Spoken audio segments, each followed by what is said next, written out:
বিশ্বনবী পাগলের মতো একবার হাউজে কাউসারে যাবেন, একবার সিরাতে যাবেন, একবার পুলসিরাতের দিকে, একবার হাউজে কাউসারের দিকে পাগলের মতো দৌড়াতে থাকবেন।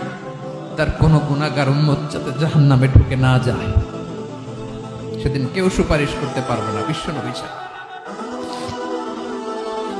এজন্য 5 নম্বর আল্লাহ বললেন, মান যাল্লাযী ইয়াশফাউ ইনদাহু ইল্লা বিইযনিহি।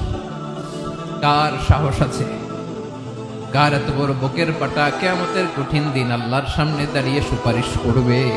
কারো ক্ষমতা, কারো ক্ষমতা নাই।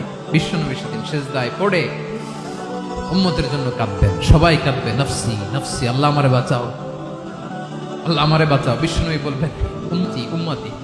বিশ্বনবী আমার জন্য কাঁদবেন, আপনার জন্য কাঁদবেন, আমাদের জন্য সেদিন কেঁদে কেঁদে জাহান্নামের দরজায় দাঁড়িয়ে আমাদেরকে টেনে টেনে জান্নাতে ঢুকাবেন।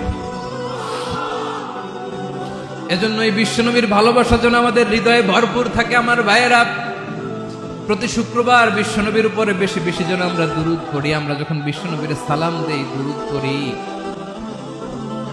একদল স্পেশাল ফেরেশতা আছে যারা বিশ্বনবীর দুরূদটা নিয়ে সরাসরি বিশ্বনবীর রওজায় যায়, যে বলে অমুক